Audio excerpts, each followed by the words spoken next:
ما يحدث في الجامعات وفي داخل الأسوار.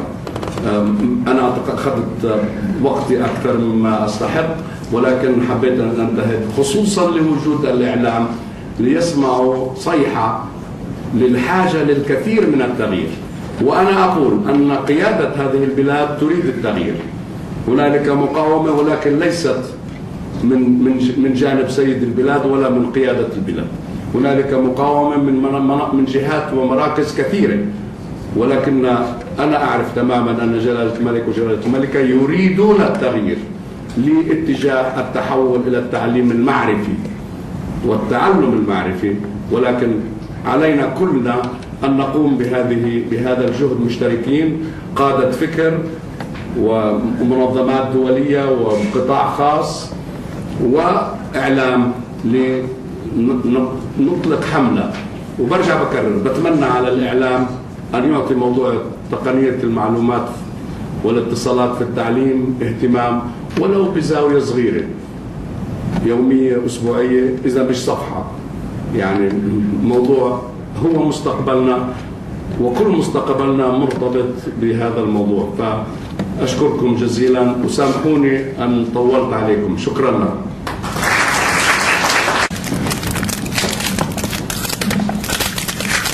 Thank you, Dr. Talal, for the very wise words and going through the plethora of ICT-related projects which are being done in the field of education, and also the possibility of extending the report to other Arab states in the future. I'd like to now introduce our colleague, Mr. Peter Wallet, who's from the UNESCO Institute of Statistics. He's an assistant program specialist and will be giving a presentation on the report. The report, just before it just comes up, just to let you know, the report is available online in both English and Arabic, and we also have some hard copies near the door for your use. So, Mr. Peter, please take the floor.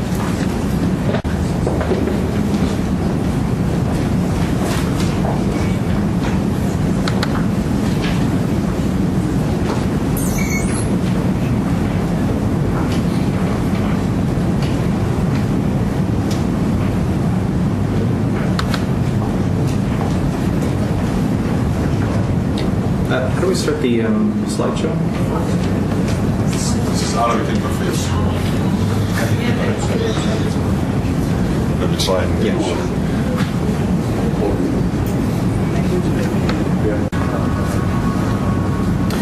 Great. Thank you, everybody. There are so many people actually to thank from the very, very beginning. Of course, thank you to His Excellency, Dr. Talal. Thank you to Dr. Anna Paolini from the UNESCO Amman office for being here today, Mr. Nasruddin, and of course there's other people I'd like to thank as well. A lot of this would not be possible if it wasn't from previous work by Mr. Claude Akpabi, who is with the office here in Amman, he initiated a lot of this work in Montreal a few years ago. I also would like to thank the UNESCO Communication Information Sector, and of course our colleague here, Sarah Alakari from Tagore, who coordinated much of this work from this side. So I'm going to give you a little bit about the details of the report. I'm going to talk a little bit about the history and role of the UIS, so people understand the role of the UIS, policy issues and partnerships related to the work in ICTs and education, the process, the history of what occurred before this. Then I'll go into more of the details of the data collection itself and challenges and ways forward. So the UNESCO Institute for Statistics. The UIS was founded as a semi-autonomous organization or institute in 1999. We were previously part of the UNESCO Statistical Organization in Paris. We moved, although, to Montreal, to the University of Montreal in 2001. There are currently 107 staff, with about 17 people actually in the field. We are mandated to collect international data related to UNESCO mandates, therefore education, science, technology, culture, communications, and information. So what is the role of the UIS? Well, we collect national data from ministries, and we do a subsequent conversion. So we take this data, we convert it so that it's internationally comparable. We analyze the data. We develop international classifications, such as the ISCED, to make educational indicators, for instance, more internationally comparable, from, like, for instance, primary, lower secondary, because the education systems vary dramatically throughout the world. We do technical projects to improve data collections. For instance, the technical project to develop the ICT and education indicators would be an example of this. We do technical capacity building in countries. We do workshops in different regions. We've done workshops in Latin America, in Asia. We are moving towards doing workshops in Africa on training respondents in terms of filling out the questionnaires. And of course, we do advocacy work for statistics related to UNESCO's areas of interest. So where do we get our data? Well, UIS basically uses administrative data.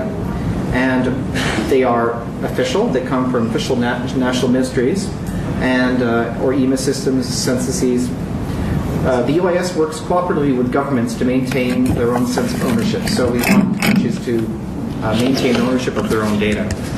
We do estimate some data, but what are the advantages of using administrative data? They allow for regular, timely monitoring. It's a cost-efficient way of collecting information. And of course, it is linked to policy planning. So why do we measure ICTs in education? Well, from an institutional perspective, it meets the UNESCO sector demands, vision and mission. There are, of course, the international commitments. There's the WSIS plan of action that Anna referred to before, which basically there are targets towards the integration of ICTs in education globally, and there are indicators related to that.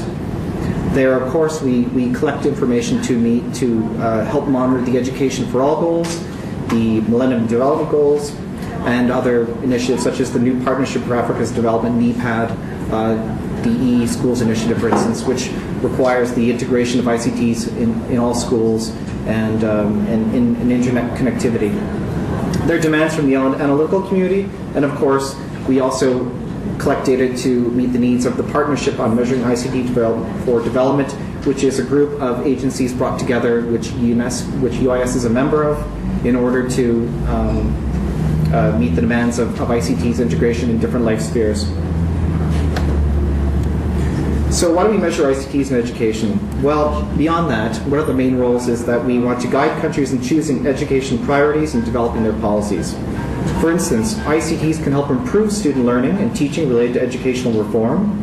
They enhance curricula, improve student outcomes. That is at least the argument.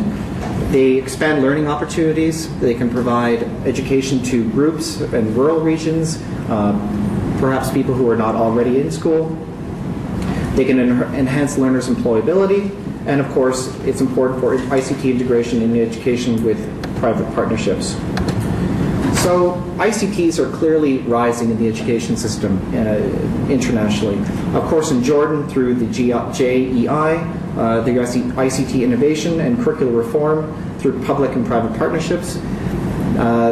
There's the One Laptop Per Child program, which is worldwide, and for instance, in the region, one country that is exposed to this program amongst this group is Palestine, where there are already 10,000 computers that have been purchased, which are low cost and are being integrated into the school system there.